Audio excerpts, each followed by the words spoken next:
Welcome each and every one of you for being here this morning. What a beautiful, beautiful day.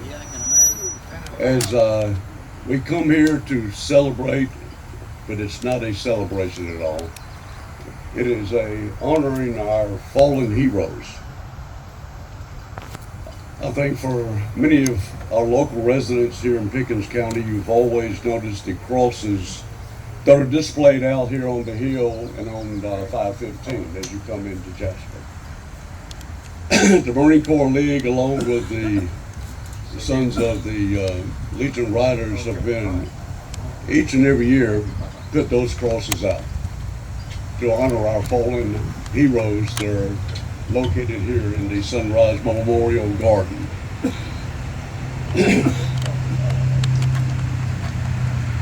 At this time, I would like to have Gerald Faulkner say a prayer for us, please.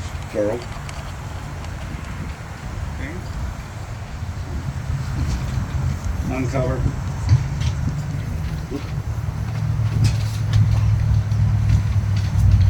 Heavenly Father, on this Memorial Day, we're thankful for the sacrifice of so many throughout history that have made for men and women who made the ultimate sacrifice for their families and for freedom. It is like oxygen. It is something we must have. We will not understand just how precious either is. They are at risk of being taken away. We are encouraged for another time. Today, I remember the sacrifice made and the debt I cannot repay.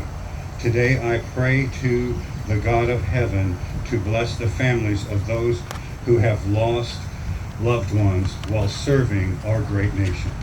I pray for him to bless and comfort the walking wounded who are still with us and bless their families as well. It is also my prayer that we remember their sacrifice and the precious gift of freedom every day, not just once a year or when we are in danger of it being taken away. Amen. Amen. Cover.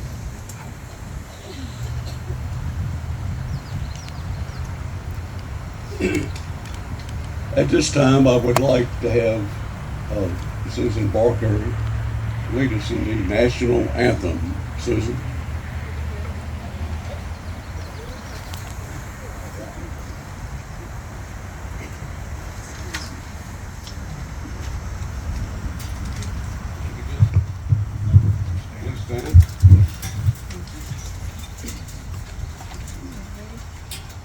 Oh, say, can you see by the dawn's early light what so proudly we hailed at the twilight's last gleaming, whose broad stripes and bright stars through the perilous fight o'er the ramparts we watched were so gallantly streaming, and the rockets' red glare, the bombs bursting in air, gave proof through the night that our flag was still there.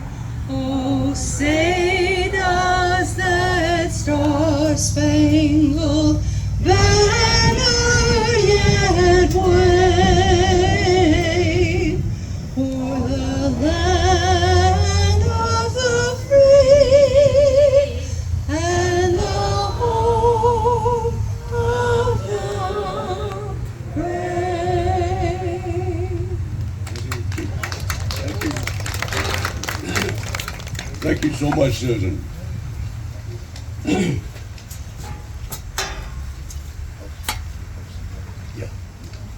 At this time, I'd like to post the colors.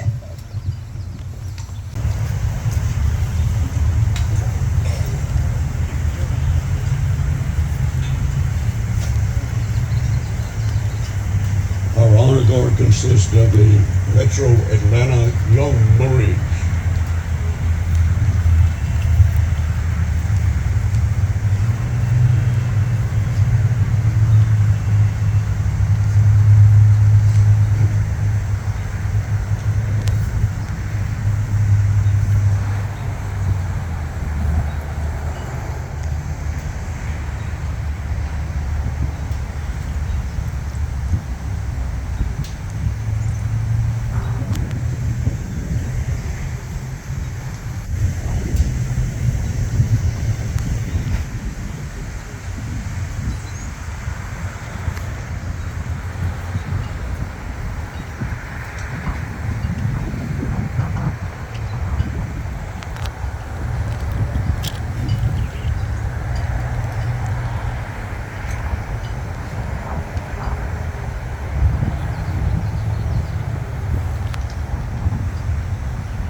Thank you.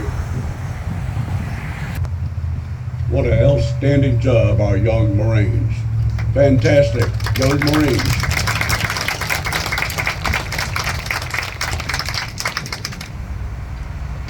At this time, I would like to recognize any of our civic leaders. I believe Rick Jasper and I believe the mayor of Jasper, Mr. Lawrence, Steve Lawrence, are you here? Yes. Rick? Happy to be here.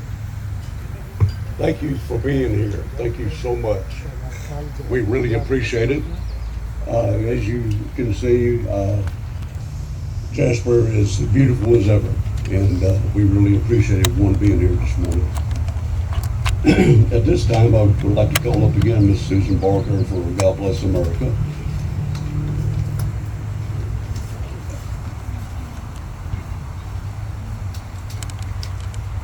I was supposed to sing, okay? Everybody knows this, right? There you go. Thank you. Yeah, inside your little program too. I'm not Kate Jackson. What's her name? Kate Smith. I know, isn't that funny? Okay. Did I give my age away? Okay.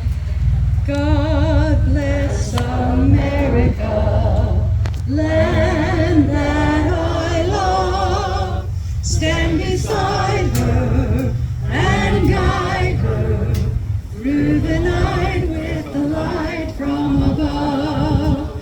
From the mountains to the prairies to the ocean white with foam. God bless America, my home, sweet home. God bless America, my home, sweet home.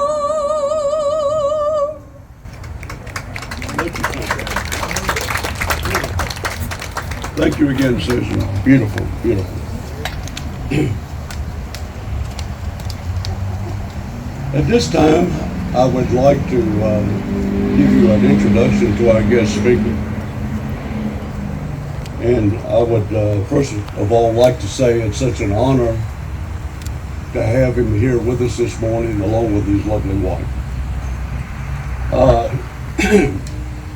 Jedwin Smith. If I'm pronouncing that right there. That's right. All right. The recipient of 57 major writing awards, including his 36 years as a print journalist, Jedwin Smith twice was nominated for the Pulitzer Prize as a war correspondent. In 1984, his coverage of the United States Marine Corps peacekeeping force in Beirut, Lebanon. And again in 1986 for his extensive coverage of Africa's longest and deadliest struggle, the Ethiopia Civil War, for which he was a Pulitzer finalist. In 2010, Jedwin, a former Marine, there's never a former Marine. It's once a Marine, always a Marine. There you go. Worked with the U.S. Department of Veteran Affairs with Operation Homecoming, keeping Iraq and Afghanistan combat veterans write their wartime experiences. Jedwin is the author of 5 books: Let's Get It On, a boxing referee, Mill Lane's biography, 1997, Fatal Treasure, the untold story of a legendary treasure hunter, Mel Fisher, and his decades-long search for the Acacia, the richest of all Spanish treasure galleons, 2003. Our Brother's Keeper, my family's journey through Vietnam to hell and back. And I have a special thanks. I had the opportunity to read that book, and very, very heartwarming. And also, I Am Israel, Lions and Lambs of the Land, 2017, and a Marine and a journalist walk into a bar, and that was 2021. Jedwin and his wife June have been married for 55 years. God bless you. They have 4 daughters, 3 son-in-laws, 12 grandchildren, and 1 great-grandchild. I welcome Jedwin Smith.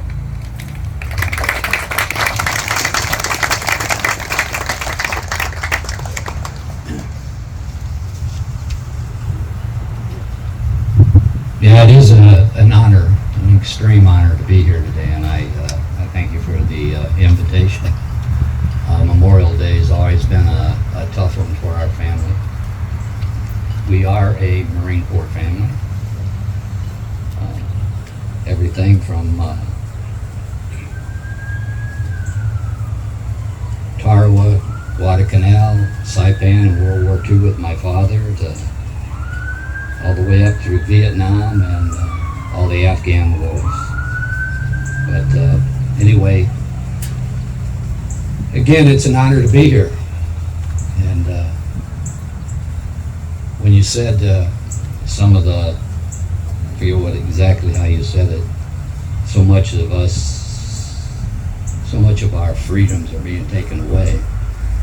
The only freedom that I can think of that has been taken away is whenever there's trouble. And the first ones they call is the Marine Corps. So, hoorah to all you grunts out there, all right? Anyway, those who have served our country all know that upon enlistment, we symbolically wrote a blank check made payable to the United States of America for an amount of up to and including our life. Today we honor the fallen, those heroic individuals who subsequently gave that last full measure of devotion for our country. As veterans, those among the 1% that has always stepped forward to protect our nation's remaining 99% in time of war, our mission is to make sure that ultimate sacrifice by our fellow brothers in arms is never, ever forgotten. May God have mercy on all their souls. As most of you all know, there is no way of sugarcoating combat. It is impossible to adequately describe the whirlwind of death and destruction once we've kicked open the very gates of hell.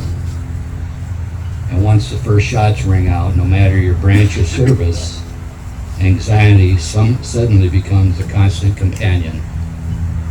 What we see, what we hear, are mentally engraved in our consciousness. The persistent, never-ceasing echoes of mortars, artillery, rockets, grenades, and ground fire. Not to mention the nightmarish screams of the wounded, plus the horrid images of close friends encased in body bags. From that moment on, we carry an emptiness that lingers forever. This is but one side of war's pain and suffering. Back home, the distant battlefield's deadly chorus of flying metal is soon replaced by the wails of anguish from the fallen warriors' families and friends. This too often lingers forever. As the official green sedan pulls up in front of a quaint house, a deadly hush seems to fall over the neighborhood as a senior officer, accompanied by a staff sergeant, both attired in dress blues, approached the home, a telegram in hand. To this day, 54 years later, I can still hear the knock on the door. Once again, I grow weak in the knees when my mother is told my brother has died in Vietnam. Her screams still ring in my ears. My younger brother, Jeff, my best friend, matter of fact, the best man at our wedding, he'll always be the best man. He was a peace-loving hippie who walked away from the priest movement to follow our family tradition by becoming one of the few to the proud of Marines. We were told he had been killed in action in Quang Tri province at the height of 1968 Tet Offensive. At the time, the Marine Corps was unavailable to provide any detailed information. Those who went through Tet know that around 1,000 Marines, Army grunts, were getting wounded or killed daily. Paperwork was put aside. But anyhow, all the Marine Corps could tell us that Jeff was a hostile ground casualty. His death a result of artillery, rocket, or mortar explosion. They didn't know for sure. And that his body had been recovered. My brother was 19 years old, 41 days short of his 20th birthday. And his death destroyed our family of 8. Because someone always has to be held accountable, my brother, my mother, my 2 brothers and 2 sisters blamed my father, a highly decorated Marine from Guadalcanal, Taro, and Saipan, and me for Jeff's death. My father and I were outcasts. My re-enlistment in the Corps months later further irritated my mother. She just kept saying, "Damn your love of the Marine Corps." That was her condemnation. 31 years of tense silence followed. We never knew exactly what happened over there. Jeff had been in country only 101 days. He'd written 63 letters from Nam. No specifics, though. Never mentioned any of his Fox 2 or 4 buddies. He said his best friend was from Ohio and that his fire team leader was a kick-butt corporal on his 3rd tour. Nothing more. Our family endured 31 years of anger, resentment, and unanswered questions, knowing only that Jeff was dead. But then in the winter of 2001, thanks to the internet, I discovered the official 2nd Battalion 4th Marine Regiment page, logged on and left a message identifying myself and that I was seeking anyone who could supply information about PFC Jeffrey E. Smith, KIA, 7 March 1968, Quang Tri Province.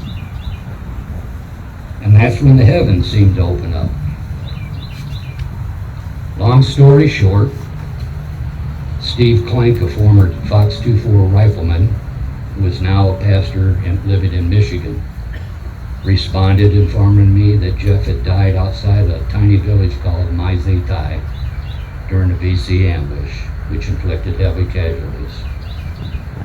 He put me in contact with Jim Arnold from Massillon, Ohio, who is Jeff's best friend. Arnold and Jeff had been pinned down that day by sniper fire along the Quebec River and were hunkered down behind a mounded up Vietnamese grave when a rocket hit its reverse side. All Jeff said was, "I'm hit." That's when I abandoned my position, running around like a crazy man looking for a corpsman. There was nothing else I could do for your brother, Arnold told me. Arnold then supplied the names and telephone numbers of the 6 other survivors of Fox 24. Turns out the entire company had been wiped out during 3 battles during a 54-day period. 66 riflemen of Fox were KIA. Everyone else was gravely wounded. And it was at this point where my family's journey really began.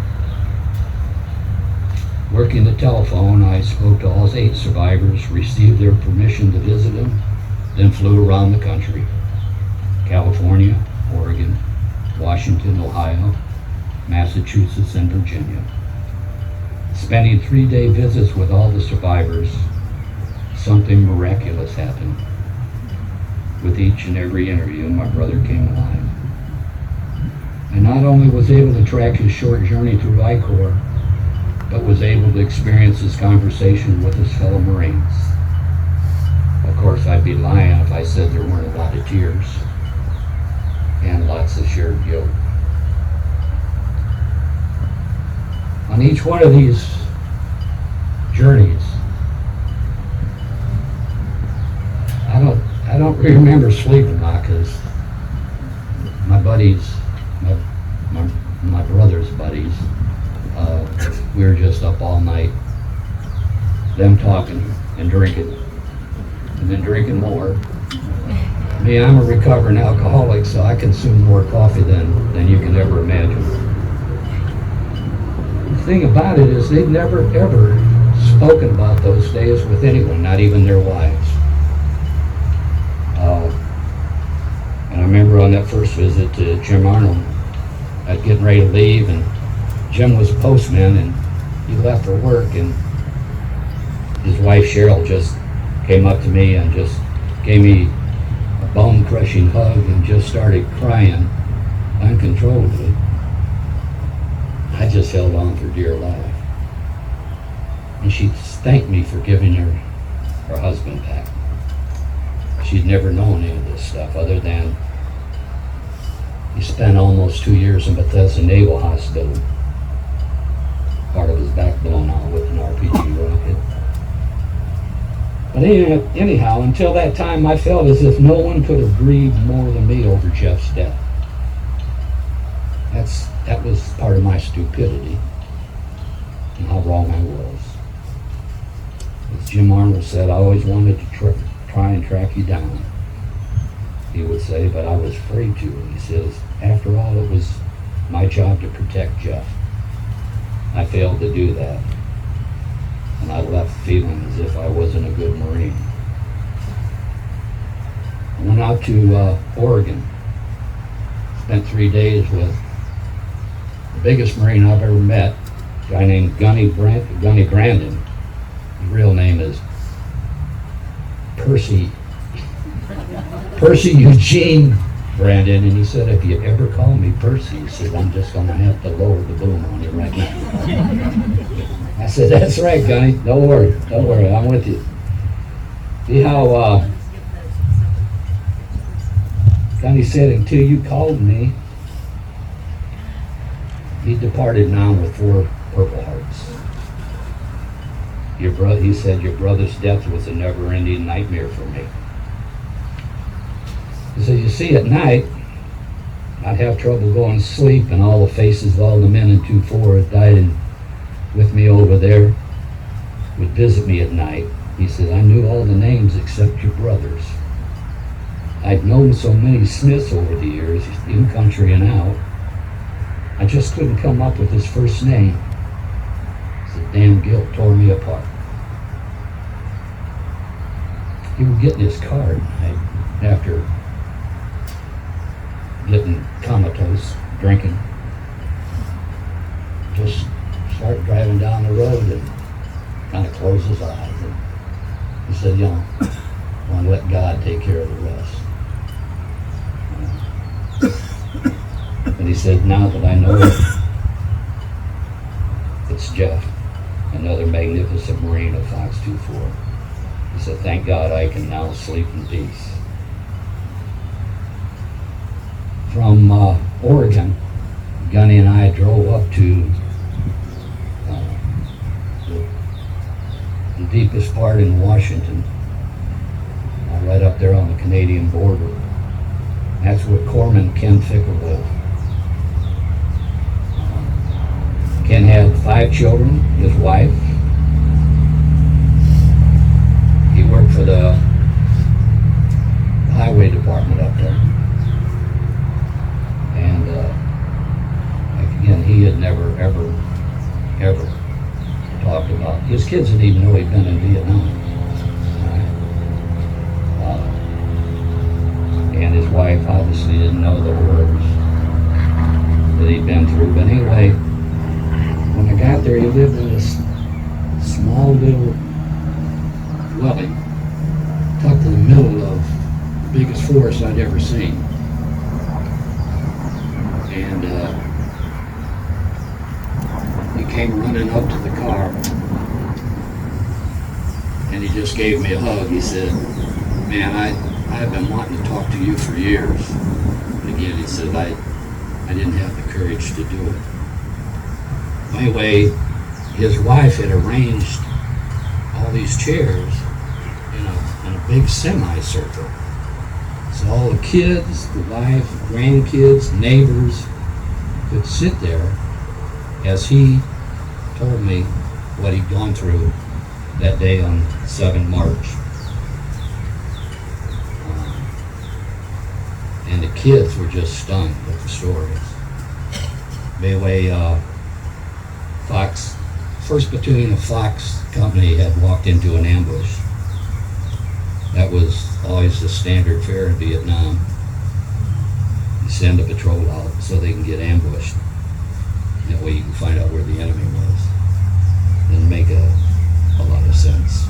But anyway,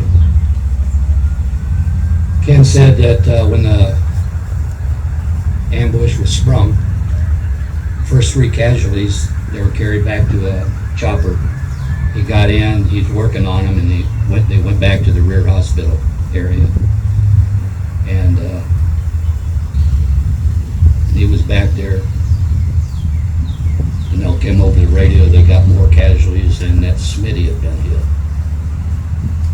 Well, Ken immediately commandeered a cargo chopper. Told the pilot that we needed to go get more wounded Marines. The pilot said, "I'll take you in." And they got in there.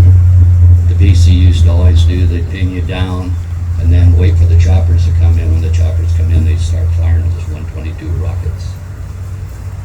Anyhow, the pilot got close to the battlefield and just said, "I can't go in there. It's just too dangerous." Ken didn't tell me exactly what he did. I know he carried a sidearm, But anyhow, after a little urging, the pilot said, "Okay, I'll give it a try." And so he started juking and jiving and got the chopper in about 60 feet off the ground. And Corpsman Ken jumped, landed on his back, broke his back. He says, thank God the pilot took a chance. He says, because I was able to crawl over to Smitty. He was over by that goop grave. But there was nothing I could do. He said he was cyanotic, no pulse. All I could do was fill out a wound tag and insert it through the laces of his left boot. That leg was still intact. Hardest hit by Jeff's death was Ron Dean, his squad leader. Ron was on his 3rd tour. He'd already had 3 wounds. His time in Vietnam was up, but then he got in trouble in a fight with a couple Navy lieutenants. And it was either the brig or Vietnam, so he went back for the 3rd tour.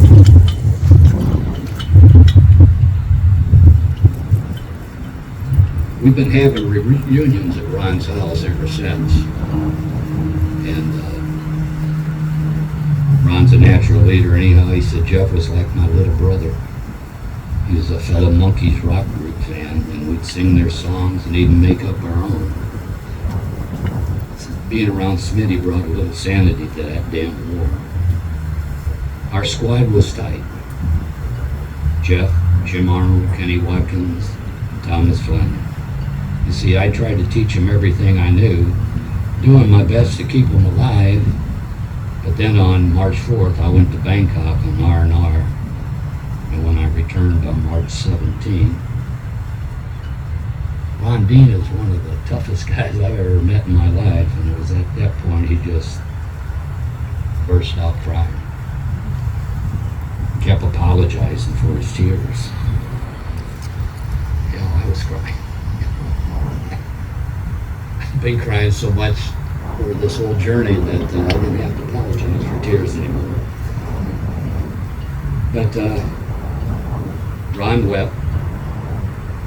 And he told me, he says, when he came back, he was told that Watkins and Fleming had been killed 5 days later on March 12th during an NVA ambush at Lanflon East. Both died when an RPG rocket hit their fighting hole, killing both instantly and blowing a hole in Jim Arnold's back, necessitating his evacuation stateside to Bethesda. I tried my best to keep a complicated, long story short. Condensing the impact of my brother's death is not easy. Nor is it easy explaining the impact of finally finding answers to a gut-wrenching puzzle that plagued my family for 31 years. And once I had those answers, I sat everyone down, played the tapes. And what it did, it put especially for my mom, it put a human face on a horrible situation. And I can't explain how much comfort there was. That was beyond me because she still hated the Marine Corps. Oh, I could tell you stories about that. But anyway, because we lived in a small town, Belvedere, Illinois, 12,000 population, and every Memorial Day, Ma, the Gold Star mother, would go up to the Kishwaukee River and would lay a wreath for the fallen, for Jeff. She's the greatest Irish lady I've ever known, and then she'd go back to the house, and we'd start working on that case of beer I brought her. And somewhere during the night she'd forget about Vietnam, but she never forgot about Jeff. And once I had those answers, after sharing with the family, says then I put them in print with my Vietnam member on our brother's keeper. There's a lot of things that I haven't shared about that. Why I rejoined the Marine Corps, re-enlisted. Left my wife, who was pregnant with our first daughter. Now you can imagine why. Anyhow, in the year since its publication, folks keep asking, why is it that Marines always attend reunions, gathering with their fellow warriors, drinking and reminiscing about their long ago battles? Why can't Marines just let it rest and move on? My answer is simple. The remembrance has little to do with battlefield glory. When we gather, we speak lovingly of our dead, shedding tears and holding tight to the few good memories we shared in the midst of hell. And on this Memorial Day, I once again count my blessings. You see, for although I lost a dear brother, I am ever thankful to having gained 8 others in return. And my prayer is that those of you who are still troubled by the nightmarish horrors of yesterday, I pray that you can also find peace. I thank you.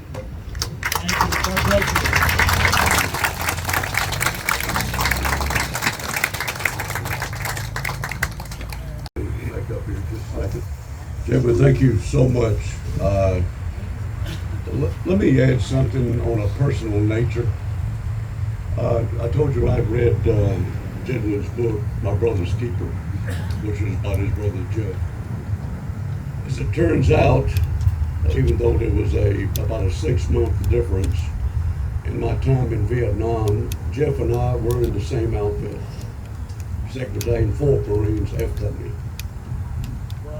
And it was just ironic that not only that I read Jedwin's book, but I have the honor today of hearing him tell the story personally. So, thank you again, Jeff. Jedwin, appreciate it. One other thing, Jeff, just 1 second. On behalf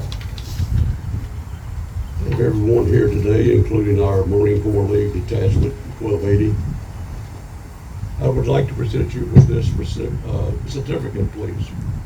Marine Corps League, Captain Smith. On behalf of the Marine Corps League Detachment 1280, Jasper, Georgia, in appreciation for his service to the United States Marine Corps and the United States of America. And also, we have a challenge going here from our detachment. And we'll present you with that. All right, thank you. Thank you again. Thank you so much. All right, folks. Thank you. Thank you. Now are we going to move to the honoring the fallen? Gerald, would you please come up and read the names? Every year when we get up here on this mountainside and we look at it, I thank God that He brought me to this beautiful county. When we look out and see the start of the Appalachians across here, I realize what a wonderful place it is. Today, we are honoring all those who are veterans who have passed on, but especially those who died while in service, while in battle. We need to remember that freedom isn't free. And we need to pass this on to the next generations. Because the only way America will remain free is when men and women step up and say, I will defend this great country. We did it. Whether you were like me and went in and wore the uniform and fought the battles, or you were at home worried and praying about your sons and daughters who were doing the same thing. America needs us, and America needs us to defend her. I'm about to read the names of the men and women who were from Pickens County who died in battle. Never forget. And teach your sons and daughters that this is the highest honor that America can do. All right, I'm going to read each name and pause just for a moment, just for a few seconds. And they are as follows. If you need to get, okay. There. Can you hear me out there? This is important. Reading the names beginning with World War I. We have John Barrett. We have Grover Brooks. Homer Craver.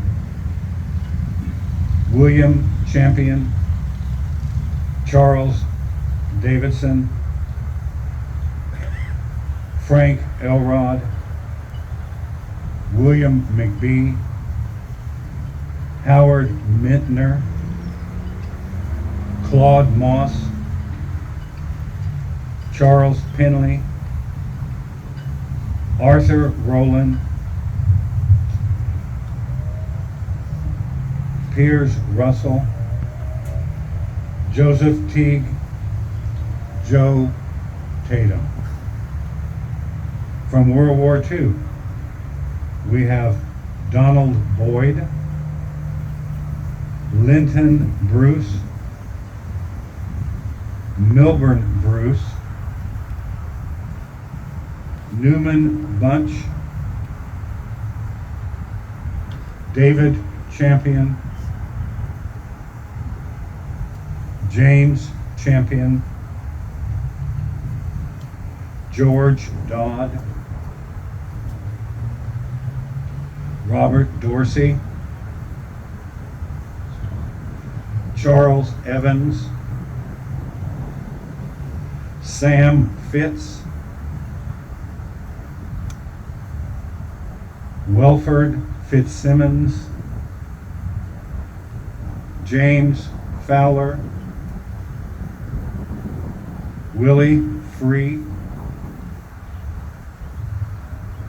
Paul Gayton, McFarland Gayton, George Hayes, Moss Hendricks, Estelle Holbert,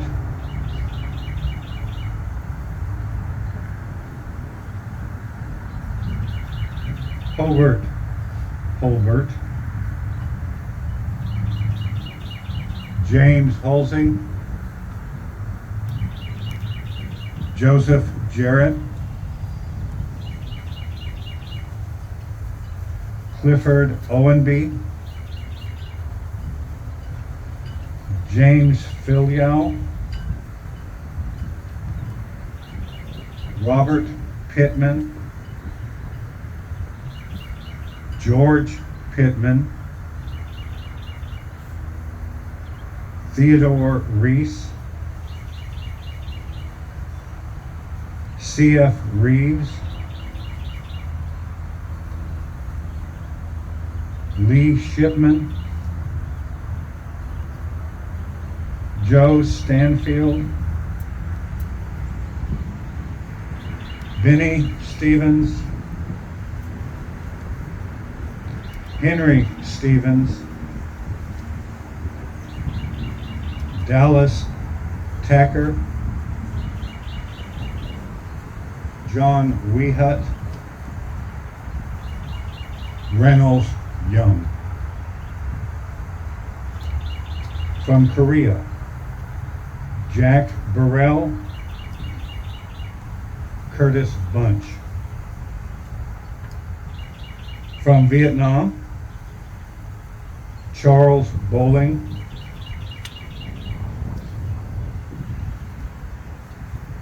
Billy Langley, Bobby Young, Jack Spillman. And from Iraq, David Collins. We honor these men and women and their families.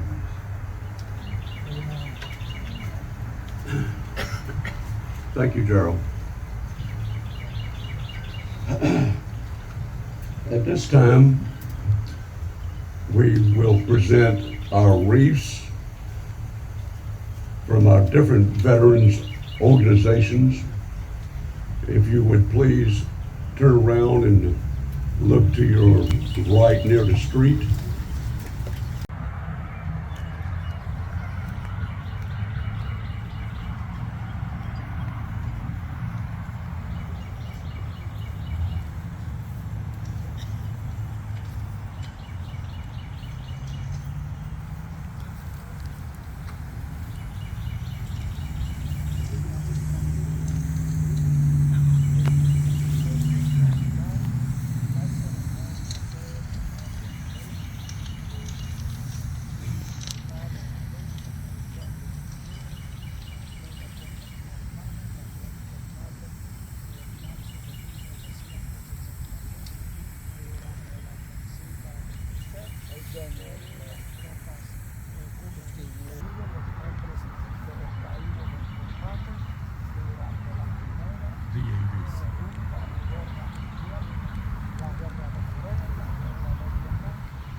Hey.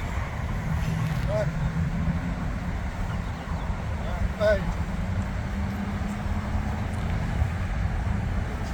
All right, fire. Hey. Hey. Up. Hey. Up. Hey. Up. Cover. Yep. Hey.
Thank you, Leslie. Ladies and gentlemen, that concludes our memorial event today. I want to thank you again for everyone